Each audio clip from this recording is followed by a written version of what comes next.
Assalamualaikum warahmatullahi wabarakatuh. Waalaikumsalam warahmatullahi wabarakatuh. Bagaimana kabar Ananda pada pagi hari ini? Alhamdulillah sehat, Bu. Baik, Bu. Alhamdulillah. Semoga pada pandemi COVID-19 ini kita selalu bisa menjaga kesehatan kita dan memakan makanan yang sehat supaya kita terhindar dari virus COVID-19. Baiklah, sebelum kita memulai proses belajar mengajarnya, Ibu akan mengambil daftar hadir Ananda semua, yaitu Agustina Konyet. Hadir, Bu. Femel Pajria. Hadir, Bu. Indi Ciami.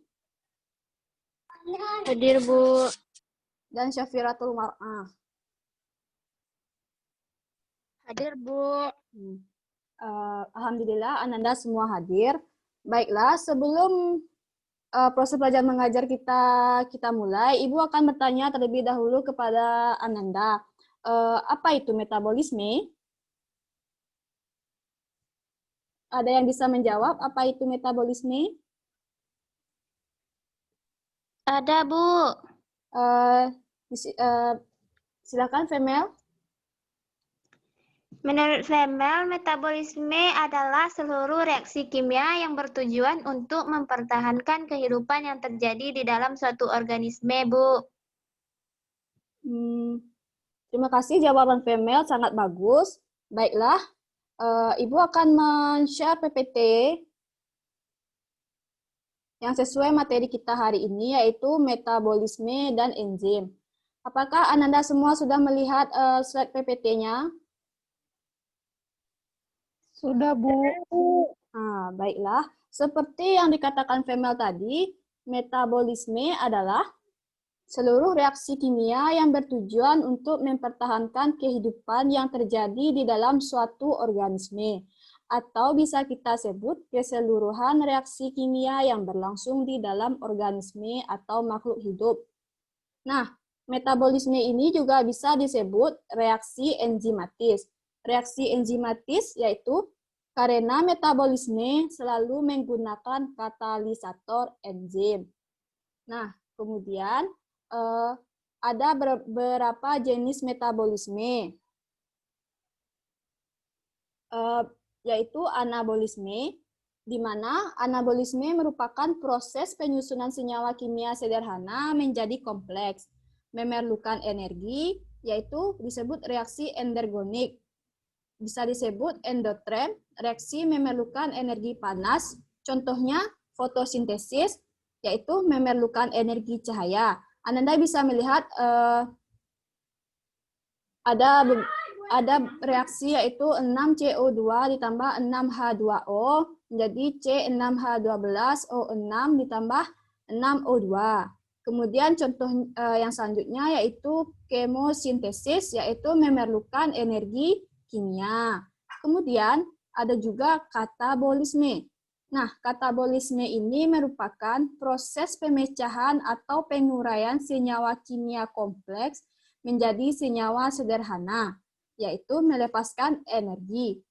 Bisa disebut reaksi eksergonik. Bisa disebut juga eksoterm, yaitu reaksi membebaskan energi panas. Contohnya yaitu respirasi.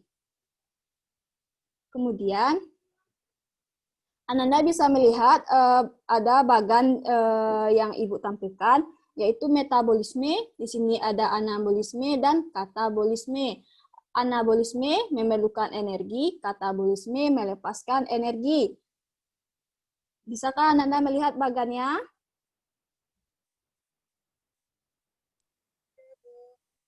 Bisa, Bu.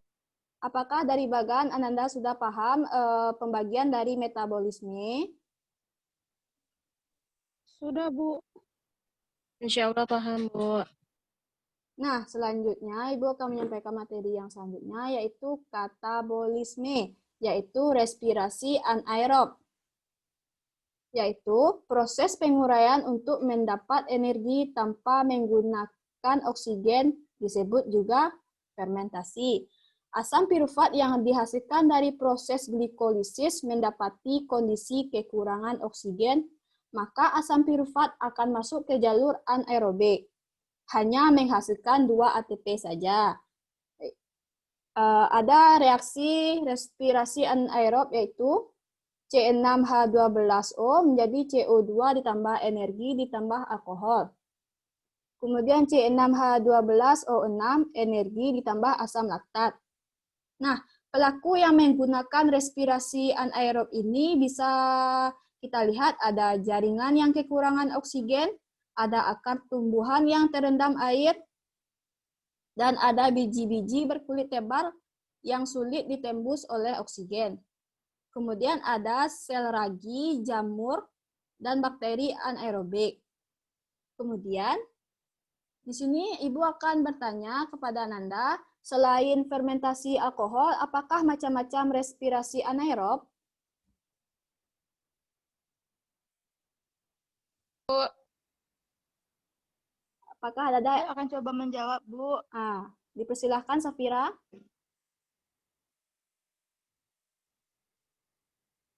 Selain fermentasi, apa saja Baiklah, Bu. respirasi Saya anaerob? akan coba menjawab yaitu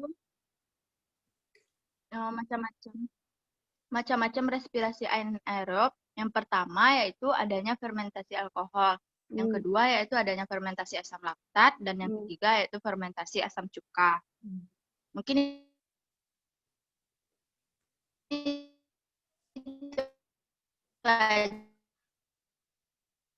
ya Bu, yang menurut Kira Bu. Makasih Bu. Terima kasih atas jawaban Syafira. Jawabannya sangat bagus, yaitu ada fermentasi alkohol, fermentasi asam laktat, dan fermentasi asam cuka. Nah, di sini Ibu akan menjelaskan yaitu fermentasi alkohol terlebih dahulu. Fermentasi alkohol merupakan respirasi anaerob yang mengubah glukosa menjadi energi, etanol, dan karbon dioksida. Respirasi anaerob menghasilkan energi dalam jumlah kecil, yaitu 2 molekul ATP. Fermentasi alkohol diawali dengan proses glikolisis, pemecahan 1 molekul glukosa menjadi 2 molekul asam pirufat. Anda bisa melihat gambar glukosa menjadi 2 asam pirufat. Pada proses glikolisis ini dihasilkan 2 ATP dan 2 NADH. Pada makanan dengan pembuatan, Ibu ulang, pada makanan biasanya dengan bantuan ragi yaitu Saccharomyces cerevisiae. Selanjutnya yaitu fermentasi asam laktat. Nah, fermentasi asam laktat ini adalah proses pengolahan makanan yang menggunakan bakteri asam laktat dari proses kelompok bakteri gram positif. Nah, fermentasi asam laktat ini diawali proses glikolisis yang hemat glukosa menjadi molekul asam pirufat dengan menghasilkan ATP dan 2 NADH. Kemudian, NADH diubah menjadi NAD+ saat pesanan asam laktat dari asam pirufat. Kemudian, fermentasi asam laktat tidak menghasilkan CO2 dan tidak ada tahap intermediat, pembentukan asetaldehid seperti fermentasi alkohol tadi. Anda bisa melihat gambar ini, adanya perbedaan pada fermentasi alkohol dan fermentasi asam laktat. Nah, kemudian yang terakhir, fermentasi asam cuka. Asam asetat atau asam etanoat atau bisa disebut asam cuka merupakan senyawa kimia asam organik yang umum digunakan masyarakat sebagai pemberi rasa asam maupun aroma pada makanan. Rumus empiris asam cuka adalah CH4O2. Nah, rumus ini biasa ditulis dengan bentuk CH3 strip COOH atau CH3COOH. Fermentasi asam cuka merupakan fermentasi yang berlangsung dalam keadaan aerob. Nah, fermentasi ini dilakukan oleh bakteri asam cuka, yaitu Acetobacter aceti, dengan substrat etanol. Energi yang dihasilkan 5 kali lebih besar dari energi yang dihasilkan oleh fermentasi alkohol secara anaerob. Nah, Ananda bisa melihat reaksinya yaitu C6H12O6, 2C2H3OH. Di sini ada aerob. Kemudian 2CH3COOH yaitu asam cuka, tambah H2O ditambah 116 kalori. Nah, kemudian ada katabolisme respirasi aerob. Nah, sebelum Ibu melanjutkan materinya, apakah Ananda sudah paham dengan materi yang telah Ibu sampaikan tadi? Paham, Bu. Paham, Bu. Baiklah, Ibu akan melanjutkan materi yaitu katabolisme respirasi aerob. Yang tadi adalah katabolisme respirasi anaerob. Sekarang kita membahas katabolisme respirasi aerob, yaitu proses pembebasan energi yang tersimpan dalam zat sumber energi atau makanan melalui proses kimia dengan menggunakan oksigen bersifat eksogenik, artinya melepas energi. Reaksinya yaitu Anda bisa melihat. Kemudian pelakunya yaitu manusia, hewan, tumbuhan, sebagian monera, protista, dan jamur. Nah, di sini Ibu menampilkan beberapa tabel, yaitu tahapan respirasi aerob. Nah, di sini ada beberapa tahapan respirasi aerob, yaitu glikolisis, dekarboksilasi oksidatif, siklus Krebs, transport elektron. Nah, glikolisis ini berlangsung pada sitoplasma dengan substrat glukosa, menghasilkan 2 asam pirufat, 2 ATP, 2 NADH. Dekarboksilasi oksidatif berlangsung pada matriks mitokondria. Substratnya 2 asam pirufat. Menghasilkan 2 asetil-CoA, 2 NADH, 2 CO2. Kemudian siklus Krebs, matriks mitokondria. Dia berlangsung di matriks mitokondria. Substratnya 2 asetil-CoA, yaitu menghasilkan 6 NADH, 2 ATP, 2 FADH, 4 CO2. Nah, kemudian yang terakhir yaitu transport elektron, krista mitokondria. Substratnya NADH sama dengan 3 ATP, FADH sama dengan 2 ATP, menghasilkan 3,4 ATP, dan H2O. Selanjutnya, nah, proses glikolisis. Proses glikolisis berasal dari kata glukosa dan lisis. Adalah serangkaian reaksi biokimia di mana glukosa oksidasi menjadi molekul asam pirufat. Glikolisis adalah salah satu proses metabolisme yang paling universal yang kita kenal dan terjadi di banyak jenis sel dalam hampir seluruh bentuk organisme. Nah, di sini Ananda bisa melihat proses glikolisis, yaitu di mana glikolisis ini memiliki 2 fase, yaitu fase yang memerlukan ATP dan fase yang menghasilkan ATP. Apakah Nanda bisa melihat bagan yang telah Ibu cantumkan? Bisa, Bu.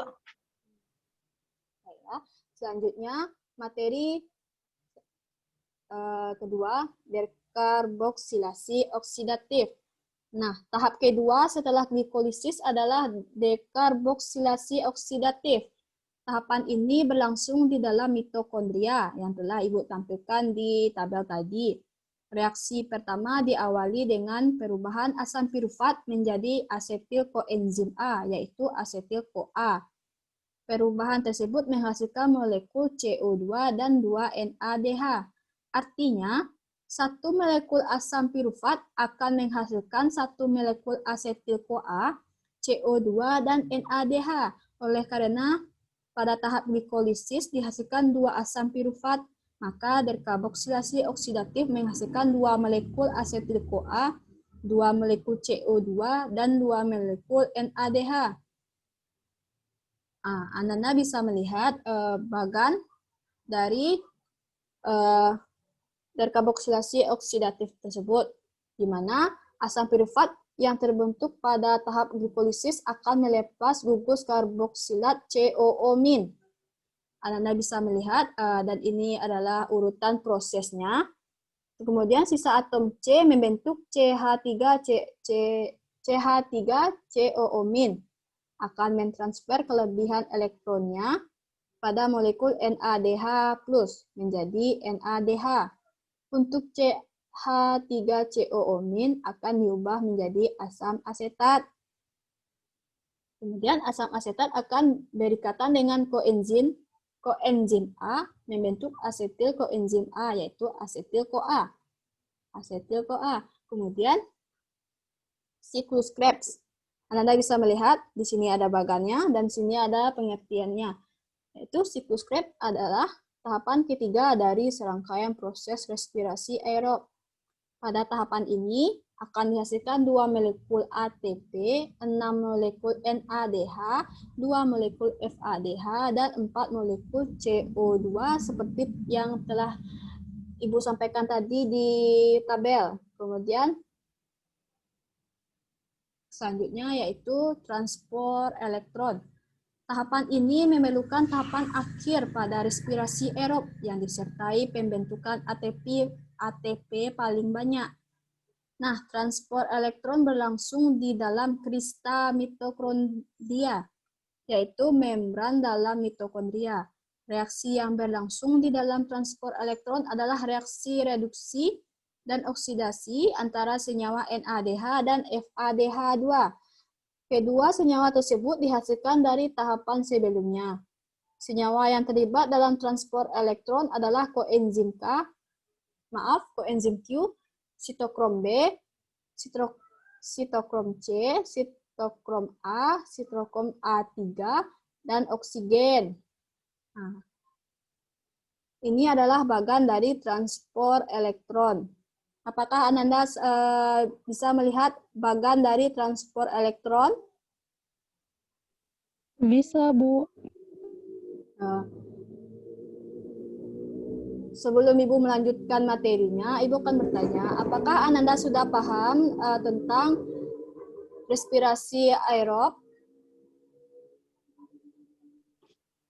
Paham, Bu. Paham, Bu. Nah, sebelum Ibu melanjutkan materi anabolisme, Ibu akan bertanya, coba Ananda sebutkan dari hasil glikolisis dan hasil siklus Krebs. Tina mau jawab, Bu. Baiklah, kita silakan pada Tina. Hasil dari glikolisis yaitu glikolisis menghasilkan 2 asam piruvat, 2 ATP, dan 2 NADH. Kemudian hasil dari siklus Krebs yaitu 6 NADH, 2 ATP, 2 FADH, dan 4 CO2. Terima kasih atas jawaban Tina. Jawabannya sangat bagus dan tepat. Kemudian selanjutnya Ibu akan melanjutkan materi yaitu anabolisme. Anabolisme merupakan rangkaian reaksi penyusunan suatu zat organik dari senyawa sederhana menjadi senyawa kompleks. Contoh anabolisme adalah fotosintesis yang dilakukan oleh tumbuhan. Anabolisme bersifat energonik, memerlukan energi. Dibedakan menjadi 2, yaitu asimilasi merupakan penyusunan zat anorganik ke organik, contoh fotosintesis dan kemosintesis. Kemudian yaitu ada polimerisasi merupakan penyusunan zat organik sederhana ke kompleks. Nah, pada fotosintesis ini merupakan proses anabolisme, yaitu penyusunan CO2 H2O menjadi karbohidrat oleh klorofil dengan bantuan energi matahari. Sinar yang paling efektif untuk fotosintesis. Sinar merah yaitu bergelombang panjang lebih dari 680.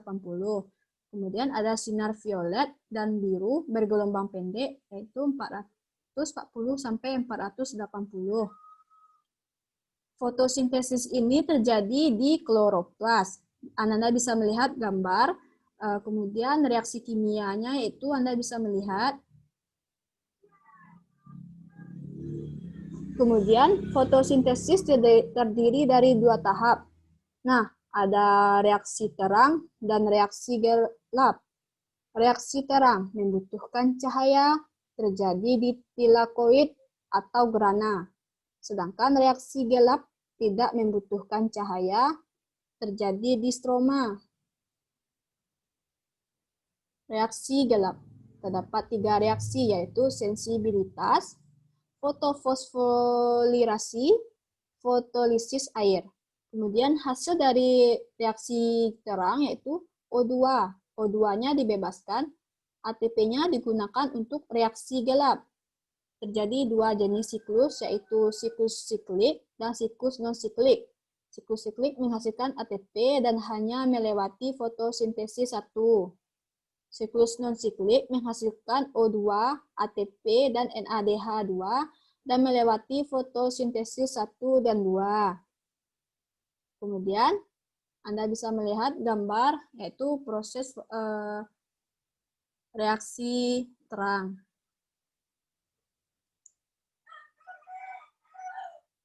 Selanjutnya, yaitu reaksi gelap atau bisa disebut siklus Calvin-Benson. Nah, terdapat 3 reaksi, yaitu fiksasi, reduksi, regenerasi, atau pembentukan kembali RUBP. Hasil dari reaksi terang yaitu glukosa. Nah, selanjutnya materi dari enzim. Nah, sebelum Ibu melanjutkan materi enzim, Ibu akan bertanya tentang apa itu definisi enzim menurut Ananda.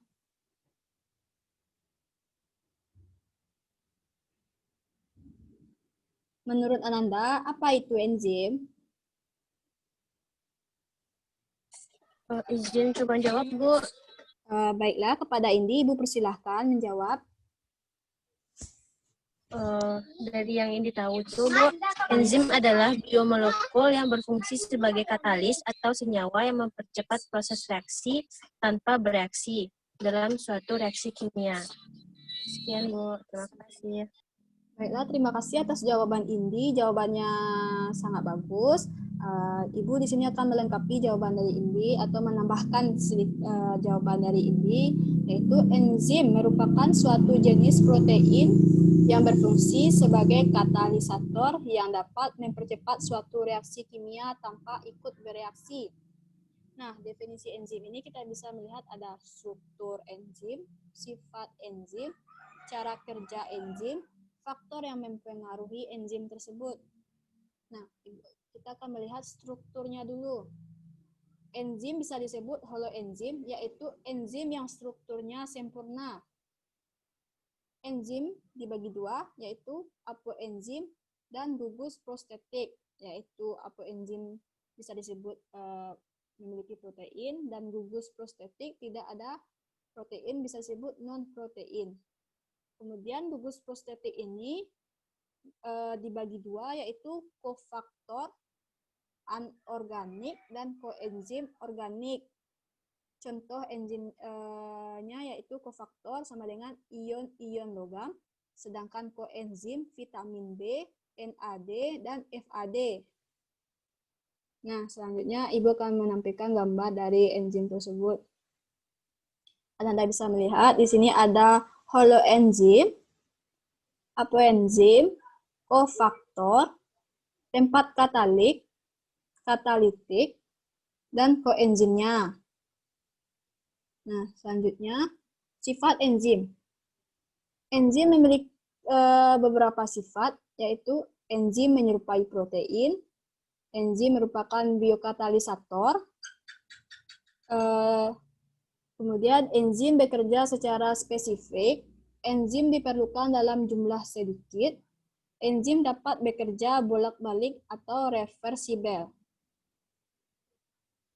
Nah, di sini ada cara kerja enzim. Cara kerja enzim mengkatalis reaksi dengan cara meningkatkan laju reaksi. Enzim meningkatkan laju reaksi dengan cara menurunkan energi atau aktivitas, atau bisa disebut energi yang diperlukan untuk reaksi. Dari EAI menjadi dari EA1 menjadi EA2. Nah, Anda bisa melihat gambar. Penurunan energi aktivitas dilakukan dengan membentuk kompleks dengan substrat.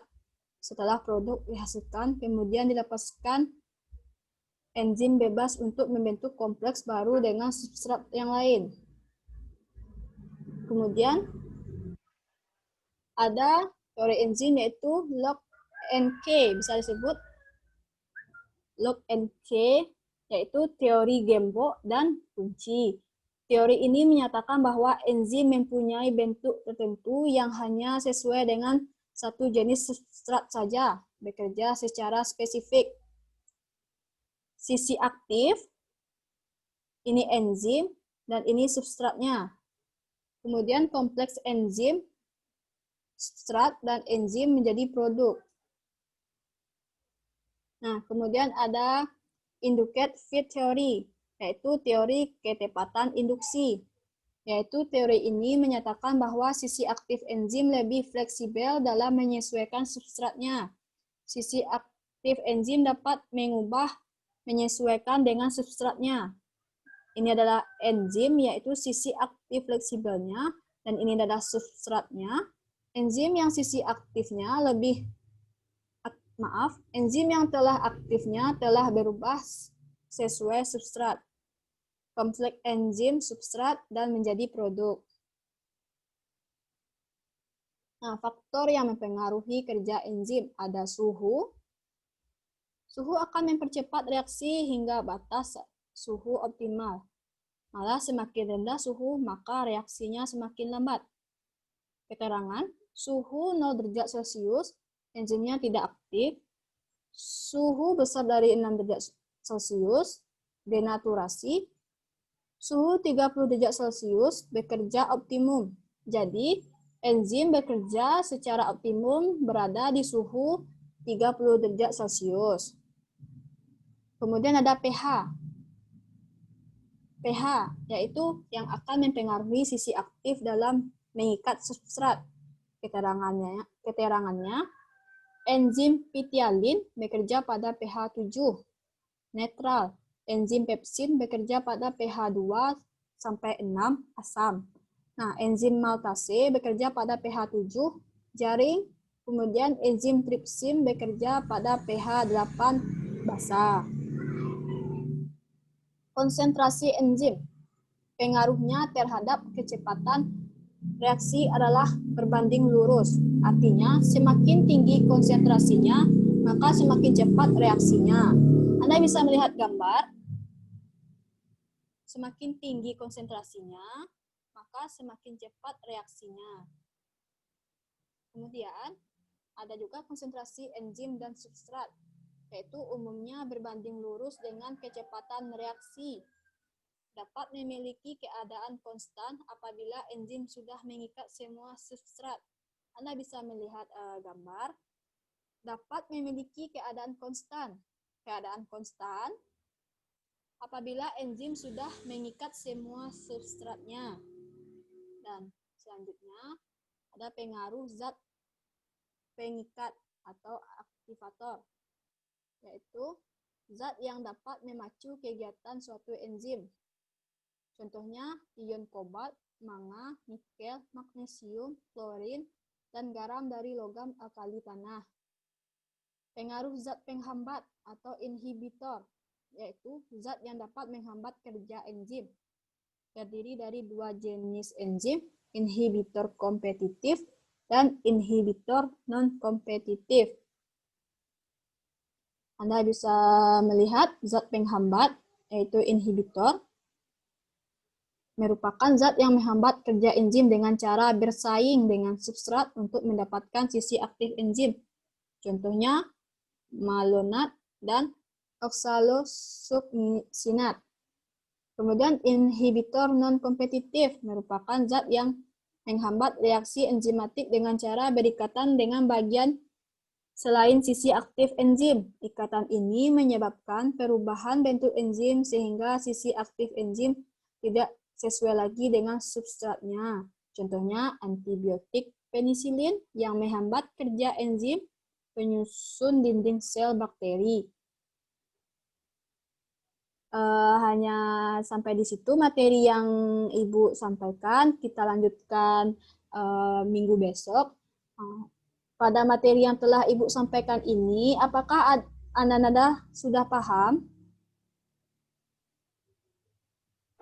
Insya Allah Paham, Bu. paham, Bu. Alhamdulillah, mudah-mudahan Anda semuanya paham. Baiklah, sampai di sini materi kita terlebih dahulu. Ibu harap Anda semua mengerjakan LKPD yang telah Ibu berikan lewat WA Group. Minggu besok Ibu akan menilai hasil dari jawaban Anda semua. Ibu harap Anda semua paham dengan materinya. Ibu ucapkan terima kasih banyak dan Assalamualaikum warahmatullahi wabarakatuh. Waalaikumsalam warahmatullahi wabarakatuh. Terima kasih banyak, Bu. Waalaikumsalam, Ibu. Bu. Sama-sama. Terima kasih, Bu. Ya.